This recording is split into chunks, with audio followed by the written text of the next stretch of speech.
Welcome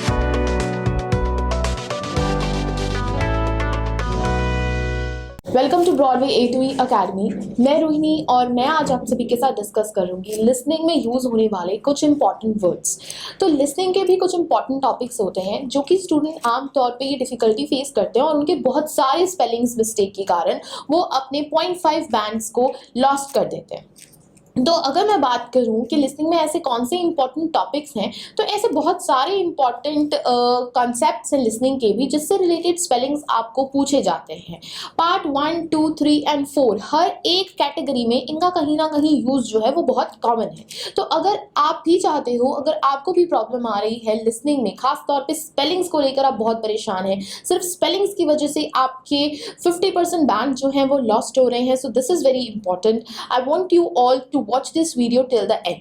सबसे पहले चीज जो इंपॉर्टेंट है वो है डेज ऑफ वीक और मंथ्स ऑफ ईयर। जी हाँ, ये एक ऐसा टॉपिक है, ये एक ऐसी चीज है जो आपको पूरी लिसनिंग में कहीं ना कहीं तो डेफिनेटली पूछी जाती है। जैसे कि अगर कोई अपना डेट ऑफ बर्थ बता रहा है तो वहां पे मंथ भी हो सकता है, या वहां पे वो कहीं पे अराइवल्स की बात कर रहे हैं तो वहां पे वो डेट भी पूछ सकते हैं। तो इसीलिए मंडे टू संडे जितने भी डेज बीच में आ रहे हैं, आप सभी के नेम और सभी के स्पेलिंग्स को अच्छी तरीके से रिवाइज कर लें। इसके अलावा मंथ ऑफ ईयर, जनवरी टू दिसंबर जितने भी मंथ्स बीच में आते हैं, आप सबके स्पेलिंग्स को एक बार रिवीजन में जरूर लेकर आएं, क्योंकि एक भी AEUR की मिस्टेक्स की वजह से आपका पूरा का पूरा एक हाफ बैंड जो है वो सिर्फ इन्हीं सिंपल से क्वेश्चन में लॉस्ट हो जाता है। आगे नेक्स्ट टॉपिक की तरफ बढ़ते हैं, वो है हॉबीज और सब्जेक्ट्स के रिलेटेड। सो हॉबीज की जहां तक बात की जाती है तो पार्ट 2 हो या पार्ट 3, जहां पे स्टूडेंट्स अपनी डिस्कशन करते हैं, जो कि सोशल कंटेंट भी हो सकता है या वो एकेडमिक कंटेंट भी हो सकता है, तो वहां पे कुछ टॉपिक्स से रिलेटेड ऐसे वर्ड्स पूछे जाते हैं जो कि हॉबीज से रिलेटेड है। तो अब हॉबीज है, हॉबीज मींस इंटरेस्ट, तो किसका किस चीज में इंटरेस्ट है वो कुछ भी हो सकता है।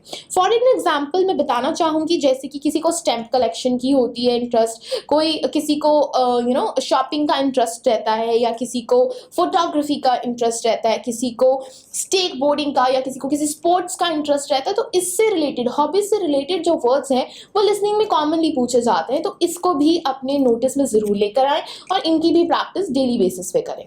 नेक्स्ट मैंने बात की थी सब्जेक्ट्स की।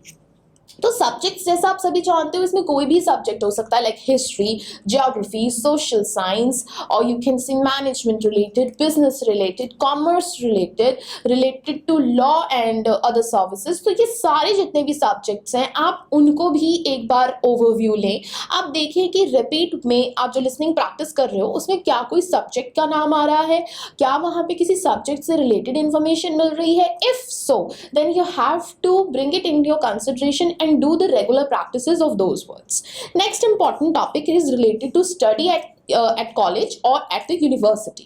तो स्टडी कर रहे हैं कॉलेज और यूनिवर्सिटी में, तो इसके रिलेटेड भी बहुत सारे वर्ड्स हैं।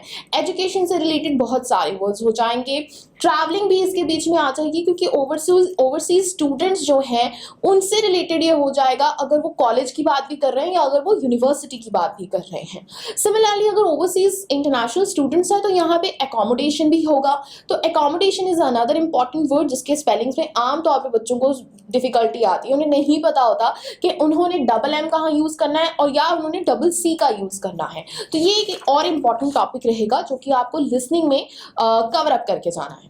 Next is related to work and job.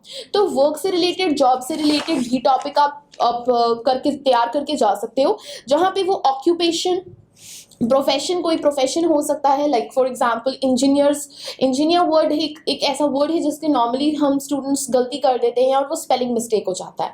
इसके अलावा और भी बहुत सारे वर्ड्स हो सकते हैं, फॉर एग्जांपल फिजियोलॉजिस्ट हो सकता है, इसमें लेक्चर असिस्टेंट हो सकता है, और इसमें डॉक्टरेट हो सकता है, या कोई भी प्रोफेशन से रिलेटेड वर्ड जो हैं वो यहाँ पे पूछे जा सकते हैं। Scientist is a common word, researcher is a common word, ये चीज़ें आपको लिसनिंग में पूछी जाती हैं। Next is related to health and nature. Health and nature के रिलेटेड भी आपको यहाँ पे चीज़ें पूछी जा सकती हैं जो कि किसी ना किसी कंसेप्ट के रिलेटेड होगा। फॉर एग्जांपल हेल्थ के रिलेटेड है तो मेडिकेशन आ सकता है, यहाँ पे ऑपरेशंस के रिलेटेड चीज़ें पूछी जा सकती हैं, यहाँ पे वो पूछ सकते हैं related to the treatment, related to the remedy, related to the cure. तो ये वर्ड्स हैं जो आमतौर पर लिसनिंग में यूज हो जाते हैं। Another important topic concept related to the environment. Environment से रिलेटेड कोई चीज़ आ रही है तो उसमें वो आमतौर पे coals, fossil fuel, natural resources की बात कर देंगे, या फिर वो रिन्यूएबल रिसोर्सेज की बात कर देंगे, वो बात कर देंगे कंडीशंस की, वेजिटेशंस की, सॉइल्स की, इरोजन्स की। ये सारी बातें इन्वायरमेंट के बीच में आती हैं। तो ये सारे वर्ड्स आपको याद कर लेने हैं, इनके स्पेलिंग्स को आपने प्रैक्टिस कर लेना है before your listening test. Some other topics related to the country name. So this is a very important concept. Country name जो है वो तो कहीं ना कहीं listening में for sure आपको पूछ ही लेते हैं। इसमें contents आ जाते हैं, continents आ जाएंगे, languages हो जाएंगे, और साथ ही साथ country के name, for example Australia, for example America, for example the United States of America, और for example कैनेडा। तो इस तरीके की वर्ड्स को, स्पेलिंग्स को अगर आपको प्रॉब्लम आ रही है तो ये स्पेलिंग्स भी आप प्रैक्टिस कर सकते हैं। few other topics related to transportation. So services की बात हो रही है तो ट्रांसपोर्टेशन भी यहाँ पे इंपॉर्टेंट है। रेस्टोरेंट रिलेटेड सर्विसेज की बात हो सकती है तो वो भी इसमें इंक्लूड हो जाएगा। तो आप ट्रांसपोर्टेशन से रिलेटेड सर्विसेज, फॉर एग्जांपल यहाँ पे ट्यूब्स हो सकते हैं। ट्यूब्स को बेसिकली बोला जाता है, जो कि अंडरग्राउंड मेट्रो स्टेशन होते हैं उन्हें ट्यूब्स कहते हैं। या फिर यहाँ पे एयर शॉप्स हो सकता है, प्लेटफॉर्म्स हो सकता है, यहाँ पे ऑटोमोबाइल हो सकता है, पैसेंजर्स की बात हो सकती है, ट्रैवलर्स और वॉयजर्स की बात भी की जा सकती है यहाँ पे। Next few things related to the places, जगह के बारे में हो गया, जैसे कि यहाँ पे पार्लियामेंट हो गया, या कोई गवर्नमेंट बिल्डिंग आ गई, कोई रेस्टोरेंट हो गया, कोई पब्लिक प्लेस हो गया, कोई पार्क हो गया, कोई अम्यूजमेंट हो गया, या कोई म्यूजियम हो गया। तो ये सारी चीज़ें, ये सारे वर्ड्स आप याद करके जा सकते हैं। सो ये थे कुछ इंपॉर्टेंट और इंटरेस्टिंग वर्ड्स जो कि आप अपनी लिसनिंग को इम्प्रूव करने के लिए, स्पेलिंग को इम्प्रूव करने के लिए ज़रूर प्रैक्टिस कर सकते हैं।